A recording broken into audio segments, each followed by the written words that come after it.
பட்டுக்கோட்டை கல்யாண சுந்தரம் அவர்கள் புகழினுடைய உச்சத்தில் இருந்த காலகட்டத்தில் அவரை வச்சு காதல் பாடல்கள் உட்பட எல்லா பாடல்களையுமே தன்னுடைய படத்தில் எழுத வைக்கணும் அப்படின்னு நினைச்ச ஸ்ரீதர் அவர்கள் அடுத்து எடுக்க போற ஒரு படத்துடைய கதையை போய் பட்டுக்கோட்டை கல்யாண சுந்தரத்துக்கிட்ட சொல்ல ஆரம்பிச்சிருக்காரு.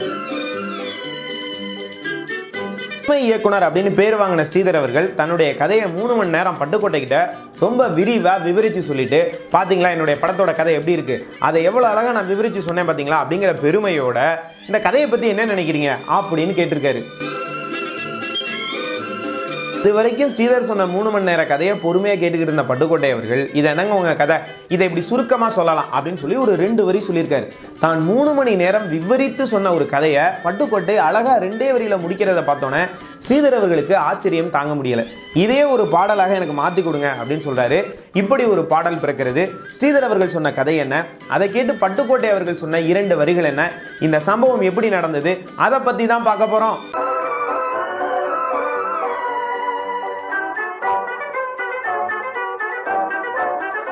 தமிழ் சினிமாவில் பல வித்தியாசமான முயற்சிகளை எல்லாம் செஞ்சு புதுமை இயக்குனர் அப்படின்னு பேர் வாங்கினவர் தான் ஸ்ரீதர். அந்த காலத்தில் வந்து பார்த்தீங்கன்னா செந்தமிழில் ரொம்ப நீளமான வசனங்கள்லாம் இருக்கும், அதையெல்லாம் மாற்றி ரொம்ப எளிமையான தமிழில் சுருக்கமான வசனங்களை முதல்ல கொண்டு வந்தார். கதையே வந்து பார்த்தீங்கன்னா கொஞ்சம் வித்தியாசமாக இருக்கும். அந்த கதையை வந்து சொல்லக்கூடிய பாணி வித்தியாசமாக இருக்கும். காட்சிப்படுத்துதல், படத்துடைய கலர் அப்படின்னு சொல்லி இப்படி எல்லாத்துலேயுமே வந்து பல வித்தியாசங்களை வந்து கொண்டு வந்தவர். அதனால தான் அவர் வந்து புதுமை இயக்குனர் அப்படின்னு சொல்லி சொன்னாங்க. ஸ்ரீதர் வந்து தமிழ் சினிமாக்குள்ள எப்போ வராருன்னா 1950களினுடைய தொடக்க காலகட்டத்தில். எடுத்துனே அவர் வந்து இயக்குனர் ஆகலை. முதல்ல உதவி இயக்குனராக இருக்காரு, கதாசிரியராக இருக்காரு, வசனகர்த்தாவாக இருக்காரு. இப்படி பல வேலைகள் எல்லாம் செஞ்சுட்டு இயக்குனர் ஆகணும்னு சொல்லி அவர் முயற்சி பண்ணிட்டு இருக்கும்போது அதே காலகட்டத்தில் இன்னொரு ஆளுமை வந்து பார்த்தீங்கன்னா தமிழ் சினிமாக்குள்ள அவர் வளர்ந்து வருகிறார். அவர் யாருன்னு கேட்டிங்கன்னா பட்டுக்கோட்டை கல்யாண சுந்தரம் அவர்கள். ஏன்னா எல்லா மக்களுக்கும் புரிகிற மாதிரி சாதாரண மக்களினுடைய ஒரு பாமர மொழியில் எல்லாருக்கும் புரிகிற மாதிரி எளிய வார்த்தைகளை போட்டு பட்டுக்கோட்டை கல்யாண சுந்தரம் பாடல் எழுத ஆரம்பித்ததுனால அவருடைய பாடல்கள் பட்டி தொட்டி எங்கும் புகழ் பெறுகிறது. பட்டுக்கோட்டையினுடைய அந்த புகழ் வெளிச்சத்தில் வந்து பார்த்தீங்கன்னா உடுமலை நாராயண கவி, தஞ்சை ராமையாதாஸ் போன்ற கவிஞர்களே பெரிய அளவுக்கு பாதிக்கப்பட்டாங்க. ஏன்னா எங்கே பார்த்தாலும் பட்டுக்கோட்டையை பற்றி தான் வந்து பேசிக்கிட்டு இருந்தாங்க. இப்போ ஸ்ரீதர் இந்த பக்கம் ஒரு மாதிரி புதுமைகளை கொண்டு வரணும் அப்படின்னு சொல்லி நினைக்கிறாரா, அவர் வந்து பட்டுக்கோட்டையை வந்து கவனிக்கிறாரா, இப்படி ஒரு கவிஞர் உள்ள வந்து அழகாக பாடலாம் இருக்கிறாரு அப்படின்னு சொல்லி. பட்டுக்கோட்டையை பத்தி இவருக்கு இருந்த ஒரு மனக்குறை என்னன்னா, இவர்கிட்ட நிறைய சரக்கு இருக்குது, ஆனா இவரை வந்து சமூக நலம் சார்ந்த பாடல்களை மட்டும்தான் எழுத வைக்கிறாங்க, இல்லைன்னா கொள்கை பாடல், தத்துவ பாடல் இந்த மாதிரி தான் வந்து எழுத வைக்கிறாங்க. குடும்பம் சார்ந்த நிறைய விஷயங்கள் இருக்குது, காதல் பாடல்கள் வந்து இவரை எழுத வைக்கலாம். இன்னும் குறிப்பாக சொல்ல போனால் ஒரு படத்துக்கு எல்லா பாடல்களையுமே பட்டுக்கோட்டை கல்யாண சுந்தரத்தை எழுத வைக்கணும் அப்படின்னு சொல்லி ஸ்ரீதர் அவர்களுக்கு மனசில் ஒரு எண்ணம் இருக்குது. இதை தன்னுடைய முதல் படத்திலேயே செயல்படுத்துறது அப்படின்னு சொல்லி முடிவு பண்ணி பட்டுக்கோட்டை கல்யாண சுந்தரம் அவர்களை சந்திச்சு எல்லா பாடல்களையும் நீங்கள் தான் எழுதணும் அப்படின்னு சொல்லி கேட்டுக்கிறாரு. இது தெரிஞ்சோன்னா பட்டுக்கோட்டை கல்யாண சுந்தரமும் ரொம்ப சந்தோஷப்படுறார். உடனே ஸ்ரீதர் அவர்கள் தான் எடுக்க போகிற அந்த முதல் படத்தினுடைய கதையை பட்டுக்கோட்டை கல்யாண சுந்தரத்திட்ட விலக்கி சொல்ல ஆரம்பிக்கிறாரு. அது என்ன அப்படின்னா, படத்துடைய கதைப்படி விஜயகுமாரியும் சரோஜாதேவியும் அக்கா தங்கச்சியாக இருப்பாங்க. அப்பா இல்லாத ஒரு குடும்பம். அம்மாவும் அக்கா விஜயகுமாரியும் சேர்ந்து ரொம்ப செல்லமாக தங்கை சரோஜாதேவியை வளர்த்துக்கிட்டு இருப்பாங்க. இப்போ இந்த தங்கச்சி படிக்கணும் அப்படிங்கிறதுக்காக தன்னுடைய வாழ்க்கையில் இருக்கிற இன்பங்களை எல்லாம் திறந்து இவங்க வீட்டு வேலையெல்லாம் பார்த்து இவங்களை வந்து படிக்க வச்சுக்கிட்டு இருப்பாங்க. இப்போ சரோஜாதேவி கல்லூரிக்கு போகக்கூடிய பருவத்தை வந்து அடைஞ்சிருவாங்க. கல்லூரிக்கு போகும்போது அங்கே இருக்கிற பாஸ்கர் இருக்கிற ஒரு கதாபாத்திரத்தின் மீது இவங்களுக்கு வந்து காதல் வரும். அதில் வந்து ஜெமினி கணேசன் அவர்கள் நடிச்சிருப்பார். இப்போ அந்த காதலனை அடிக்கடி சந்திக்கணும் அப்படிங்கிறதுக்காக இந்த தங்கச்சி என்ன பண்ணுவாங்க, தன்னுடைய வீட்டு மாடியிலே வந்து அவரை வந்து குடி வைப்பாங்க, யாராவது ஜெமினி கணேசனை. இப்போ இதில் என்ன ஆகும்னா, அடிக்கடி இவரை போய் சந்திக்கிறதுனால வீட்டில் தானே இருக்காங்க அக்கா, இந்த அக்கா விஜயகுமாரிக்கும் ஜெமினி மேலே காதல் வரும். அதாவது தங்கச்சி யாரை காதலிக்கிறாங்களோ அந்த விஷயம் தெரியாமல் அக்காவும் அந்த பையனை வந்து காதலிக்கிறாங்க.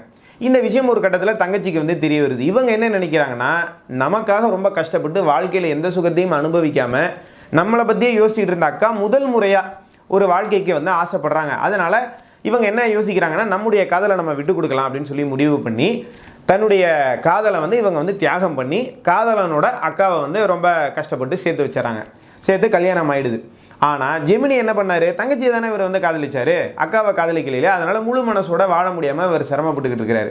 இப்போ அக்கா நல்லா இருக்கணும் அப்படிங்கிறதுக்காக அத்தானுக்கு வந்து கடிதம் எழுதுறாங்க. ஒரு காலத்தில் நம்ம 2 பேரும் காதலிச்சோம், ஆனால் நீங்கள் இப்போ எங்கள் அக்காவை வந்து கல்யாணம் பண்ணிட்டீங்க, அதனால் முழு மனசோட நீங்கள் அவங்களோட வாழணும் அப்படின்னு சொல்லி மறுபடியும் இவரை சம்மதிக்க வச்சு, இதுக்கு பிறகு இவரை வந்து மனசை மாற்றிக்கிட்டு முழு மனதோட அவங்கள வந்து மனைவியாக ஏற்றுக்கிட்டு அக்கா விஜயகுமாரியோட ஜெமினி அவர்கள் வாழ ஆரம்பிக்கிறாரு.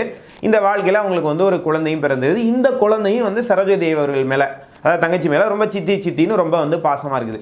ஒரு காலகட்டத்தில் இவங்க அம்மா இறந்து போய்விடவே சரோஜாதேவி அவங்க அக்கா வீட்டுக்கே போயிடுறாங்க, அங்கேயே இருக்க ஆரம்பிக்கிறாங்க. என்னதான் இருந்தாலும் ஒரு காலத்தில் இவங்க 2 பேரும் காதலர்களாக இருந்தாங்க இல்லையா, அதனால இவங்க அடிக்கடி நெருங்கி பேசுறது பழகிறது இந்த மாதிரியான விஷயங்கள்லாம் பண்ணிக்கிட்டு இருக்கும்போது விஜயகுமாரி அவர்களுக்கு இதை பார்க்கும்போது சந்தேகம் வருது. எங்கே தன்னுடைய கணவனும் தங்கையும் தனக்கு வந்து துரோகம் பண்ணுறாங்களா அப்படின்னு சொல்லி யோசித்து இந்த விஷயத்தை வந்து சந்தேகப்பட்டு கேட்டுறாங்க. இதனால் ஒரு பெரிய சண்டை வருது. நம்ம வந்து இந்த வீட்டில் இருந்தால் அக்காவுடைய வாழ்க்கையே பெரிய லெவலில் பாதிக்கும் அப்படின்னு நினைத்த தங்கச்சி என்ன பண்ணுறாங்க, அந்த வீட்டை விட்டு வெளியேறாங்க. அதுக்கப்புறம் தான் ஜெமினி வந்து உண்மையை சொல்கிறாரு, நீ தப்பாக புரிஞ்சுக்கிற, முதல்ல நாங்கள் 2 பேரும் தான் காதலித்தோம், உன்னுடைய தங்கச்சி உனக்காக வந்து அவளுடைய வாழ்க்கையை விட்டு கொடுத்துருக்கா, அவளுடைய காதலையே தியாகம் பண்ணியிருக்கா அப்படின்னு தெரிஞ்சோன்னே, என்னடா இது நம்ம கணவன் மேலேயும் நம்முடைய தங்கச்சி மேலேயும் நம்ம தேவையில்லாமல் சந்தேகப்பட்டுட்டோமே அப்படிங்கிற குற்ற உணர்ச்சியிலே விஜயகுமாரி அவர்கள் உடம்பு சரியில்லாமல் இருந்து இறந்து போயிறாங்க. ஆனால் இது வந்து பார்த்திங்கன்னா சரோஜா தேவி அவர்களுக்கு தெரியாது. இப்போ மறுபடியும் போய் நம்ம காதலிச்ச பெண் அந்த தங்கச்சியை போய் நம்ம கல்யாணம் பண்ணலாமா அப்படின்னு ஜெமினி யோசிக்கிறாரு. குழப்பமாக இருக்குது, இந்த குழந்தைய வச்சுட்டு எப்படா வாழ போகிறோம் அப்படின்னு சொல்லி இவர் யோசிச்சு பதட்டத்திலே இருக்கார்.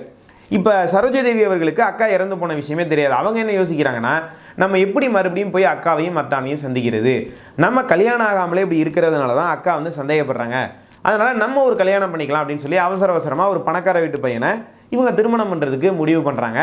இவங்களுக்கு திருமணமாக போகுது அப்படிங்கிறது கடைசி நேரத்தில் தான் ஜெமினி அவர்களுக்கு தெரியுது. கையில் அந்த ஆதரவு இல்லாமல் இருக்கக்கூடிய அந்த குழந்தைய எடுத்துக்கிட்டு அந்த கல்யாண மண்டபத்துக்கு அவர் விரைந்து வருகிறார். ஆனால் அவர் வரும்போது சரியாக தாலி கட்டிடுறாங்க, கல்யாணம் முடிஞ்சிருது. இப்போ இவர் என்ன யோசிக்கிறார்னா, நல்லதோ கெட்டதோ நம்முடைய முன்னாள் காதலி இன்னொரு வாழ்க்கைக்குள்ளே வந்து போயிட்டா, நம்ம அந்த வாழ்க்கைக்குள்ளே இருந்து பிரித்து எடுக்க வேண்டாம், இனிமேல் நம்ம வந்து அவங்க கண்காணாமல் நம்ம வந்து போயிடலாம் அப்படின்னு சொல்லி கதாநாயகன் முடிவு செஞ்சுட்டு கடைசியாக ஒரு லெட்டர் எழுதி இந்த குழந்தைகிட்ட கொடுத்து அனுப்புகிறாரு. நிராதரவாக தன்னுடைய அக்காவுடைய குழந்தை கல்யாண மண்டபத்துக்கு எப்படி வந்தது அப்படின்னு தெரியாத இந்த தங்கச்சியை குழந்தையை தூக்கி கட்டி அணைச்சி முத்தமிட்டுட்டு கையில் பார்க்குறாங்க. அப்போ பார்த்தா ஏதோ ஒரு லெட்டர் இருக்குது. அந்த லெட்டரை பிரித்து பார்க்குறாங்க. என் சார்பிலும் இறந்து போன உன்னுடைய அக்காவின் சார்பிலும் எங்களுடைய செல்வத்தை உனக்கு கல்யாண பரிசாக கொடுக்குறோம் அப்படின்னு சொல்லி அதில் வந்து எழுதியிருக்காரு. அதாவது இந்த குழந்தைய தங்கச்சிக்கிட்டேயே ஒப்படைச்சிட்டு இப்போ வந்து கதாநாயகன் வந்து விடைபெறுகிறார். வெளியே வந்து பார்த்தா அவரை வந்து காணோம், எங்கே போனார் அப்படின்னு சொல்லி தெரியல. இதுதான் ஸ்ரீதருடைய முதல் படமான கல்யாண பரிசு படத்துடைய கதை சுருக்கம். ஆனால் ஸ்ரீதர் என்ன பண்ணுறாருன்னா, இந்த கதையை ஒரு இயக்குனருக்கே உண்டான ஒரு பாடி லாங்குவேஜோட உடல் மொழியோட ரொம்ப விவரித்து பட்டுக்கோட்டை கல்யாண சுந்தரத்துக்கிட்ட சொல்லி முடிக்கிறார். ஸ்ரீதர் அவர்களுடைய கதைகளும் ரொம்ப நுணுக்கமாக இருக்கும், அதை சொல்லக்கூடிய விதமும் ரொம்ப நுணுக்கமாக இருக்கும். இப்போ பட்டுக்கோட்டை கல்யாண சுந்தரத்துக்கிட்ட ஒரு 3 மணி நேரம் செலவழித்து ரொம்ப உணர்ச்சி வசப்பட்டு அது அப்படி இருக்குது இது இப்படி இருக்குன்னு சொல்லி அந்த கதையை பற்றி அவர் பேசிக்கிட்டு இருக்காரு. கடைசியாக அந்த அக்காவுக்காக தங்கச்சி தன்னுடைய காதலையே தியாகம் பண்ணுறா பார்த்தீங்களா, அதான் இந்த படத்துடைய மையக்கரு அப்படிங்கிற மாதிரி சொல்லி வந்து முடிக்கிறார். அது வரைக்கும் 3 மணி நேரம் ஸ்ரீதர் அவர்கள் சொன்ன இந்த படத்துடைய கதையை அமைதியாக உட்காந்து பட்டுக்கோட்டை கல்யாண சுந்தரம் கேட்டுக்கிட்டே இருக்காரு. அது வரைக்கும் எதுவும் பேசவே இல்லை. உடனே கடைசியாக பட்டுக்கோட்டை சொல்லியிருக்காரு, படத்துடைய மையக்கருவை நீங்கள் 3 மணி நேரம் நீங்கள் சொல்லியிருக்கீங்க, இது வந்து இவ்வளோ விரிவாக சொல்ல வேணாம், இதை வந்து நம்ம சுருக்கமாகவே சொல்லலாமே அப்படின்னு இருக்காரு. உடனே ஸ்ரீதருக்கு ஆச்சரியம். இவருடைய எண்ணம் என்ன அப்படின்னு சொன்னால், தன்னுடைய கதையை அவ்வளோ சுருக்கமாகலாம் அதோடைய தன்மை குறையாமல் யாராலையும் சொல்ல முடியாதுன்னு நினைக்கிறேன். ஏன்னா நம்ம 3-4 மாதம் உட்காந்து ஒரு படத்துடைய கதையை பார்த்து உருவாக்கிட்டு வந்திருக்கோமே, இதை இப்போ சுருக்கமாக சொல்கிறேன்னு சொல்கிறாருன்னு இவருக்கு ஒரு சந்தேகம் வந்து இவர் கேட்டிருக்காரு. இதை எப்படிங்க நீங்கள் வந்து அதோடைய தன்மை குறையாமல் சுருக்கமாக சொல்லுவீங்க அப்படின்னு பட்டுக்கோட்டை கல்யாண சுந்தரம் சொல்லியிருக்காரு. என்னங்க உங்கள் கதை, காதலிலே தோல்வியுற்றால் கன்னி ஒருத்தி கலங்குகிறாள் அவனை நெஞ்சில் நிறுத்தி, இதுதானே உங்கள் படத்துடைய கதை அப்படின்னு இருக்காரு. இதை கேட்டவுடனே ஸ்ரீதருக்கு ஆச்சரியம் தாங்க முடியல. ஒரு கதையை நம்ம மாதக்கணக்கில் உருவாக்கிட்டு நம்ம வந்திருக்கோம், இந்த கதையை சுருக்கமாக சொல்ல முடியாதுன்னு நினச்சோம், ஆனால் அதனுடைய தன்மை குறையாமல் போகிற போக்கில் 2 வரியில் இவர் சொல்லிட்டாரு அப்படின்னு சொல்லி இவருக்கு வந்து ஆச்சரியமாக இருக்குது. ஆனால் ஒரு பக்கம் இவருக்கு வந்து உள்ளச்சோர்வை கொடுத்து விடுகிறது. ஆக அப்போ நம்ம கதை வந்து சரியாக எழுதலையா, நம்ம கதையில் வந்து தொய்வு இருக்குதா, அதனால தான் இவர் இப்படி போகிற போக்கில் 2 வரியில் வந்து சொல்கிறாரா அப்படின்னு சொல்லி இவருக்கு ஒரு பக்கம் உள்ளச்சோர்வு ஏற்பட்டாலும் அதுக்கப்புறம் சந்தோஷமும் ஒரு தெளிவும் பிறகுது. அப்புறம் தான் இவர் யோசிக்கிறார், நம்முடைய கதை ஒன்றும் தொய்வான கதை இல்லை, நம்ம கதை வந்து நல்லா தான் எழுதியிருக்கோம், ஆனால் கதையை நம்ம யாருக்கிட்ட சொன்னோன்னா மிகப்பெரிய புலமை கொண்ட பட்டுக்கோட்டை கல்யாண சுந்தரம் அவர்கள்ட்ட சொல்லியிருக்கோம்.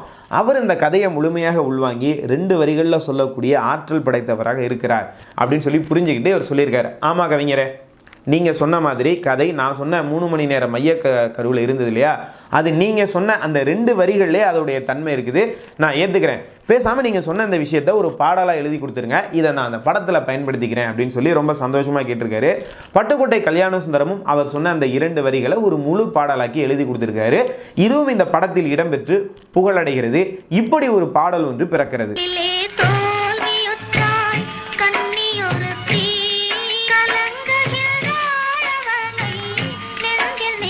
இந்த படத்தில் காதல் பாடல்களும் எழுதணும் அப்படின்னு சொல்லி ஸ்ரீதர் அவர்கள் சொன்னதுனால வாடிக்கை மறந்ததும் ஏனோ அப்படிங்கிற ஒரு புகழ்பெற்ற பாடலை பட்டுக்கோட்டை கல்யாண சுந்தரம் அவர்கள் எழுதியிருப்பார். பட்டுக்கோட்டை இப்படியெல்லாம் காதல் பாட்டெல்லாம் எழுதுவாரா அப்படின்னு சொல்லி எல்லாருமே வந்து ஆச்சரியப்பட்டாங்க. அதே மாதிரி இன்னொரு காதல் பாடல், இந்த அக்கா கதாபாத்திரத்துக்கும் ஒரு பாடல் எழுதணும் அப்படின்னு சொன்னோன்னே துல்லாத மனமும் துள்ளும் அப்படின்னு சொல்லி ஒரு அற்புதமான பாடலை பட்டுக்கோட்டை அவர்கள் எழுதியிருப்பார். நீங்கள்லாம் வந்து கேட்டிருப்பீங்க. வாய்ப்பு இருந்தால் இன்னொரு தடவை அந்த பாடலை கேட்டு பாருங்க. அதே மாதிரி ஒரு குடும்பத்துக்குள்ளே ஒரு தீபாவளி அன்னைக்கு என்ன நடக்கும் அப்படிங்கிறத பற்றி பட்டுக்கோட்டை கிட்ட ஒரு பாடல் எழுதி வாங்கணும் அப்படின்னு சொல்லி ஸ்ரீதர் அவர்கள் ஆசைப்படுறாரு. அந்த இடத்துல ஒரு அழகான பாடல் ஒன்று எழுதியிருப்பார். உன்னை கண்டு நானாட, என்னை கண்டு நீயாட, உல்லாசம் பொங்கும் இன்ப தீபாவளி அப்படின்னு சொல்லி. வழக்கமாக பட்டுக்கோட்டை கல்யாண சுந்தரம் அப்படின்னு சொன்னால் கொள்கை பாடல் எழுதுவார், தத்துவ பாடல் எழுதுவார், இல்லை சமூக நலம் சார்ந்த கருத்துக்களை மட்டுமே பாடலை எழுதுவார். அப்படின்னு இருந்த காலத்தில் வித்தியாசமான சூழல்களுக்கெல்லாம், காதல் குடும்பம் சார்ந்த விஷயங்களுக்கெல்லாம் பட்டுக்கோட்டை கிட்ட பாடலை வந்து வாங்கினவர் இயக்குனர் ஸ்ரீதர் அவர்கள். அப்படிப்பட்ட மிகச்சிறந்த இயக்குனரான ஸ்ரீதர் அவர்கள் தன்னுடைய கதையை சுருக்கமாக சொல்ல முடியாது அப்படின்னு சொல்லி நம்பினதும் அதை 2 வரிகளில் பட்டுக்கோட்டை கல்யாண சுந்தரம் அதோடைய அழகும் தன்மையும் குறையாமல் சொன்னார் அப்படிங்கிறதும் ஆச்சரியமான சம்பவங்கள். அப்படிப்பட்ட மிகச்சிறந்த கவிஞரான பட்டுக்கோட்டை கல்யாண சுந்தரம் வாழ்க்கையில் நடந்த ஒரு செய்தியை பற்றி, ஒரு பாடலுக்கு பின்னால் இருந்த ஒரு சுவாரஸ்யமான ஒரு தகவலை இந்த காணொலியில் உங்களோட ஷேர் பண்ணிக்கிட்டது எனக்கு ரொம்பவே மகிழ்ச்சி. இந்த யூடியூப் சேனல் உங்களுக்கு பிடிச்சிருக்கு அப்படின்னு சொன்னால் இந்த சேனலை சப்ஸ்கிரைப் செய்யுங்கள் நேர்களே. மறுபடியும் அடுத்த காணொலியில் உங்களையெல்லாம் சந்திக்கிறேன். அதுவரை உங்களிடமிருந்து விடைபெறுவது உங்கள் அன்பு நண்பன் துரை சரவணன். நன்றி, வணக்கம், வாழ்க தமிழ்.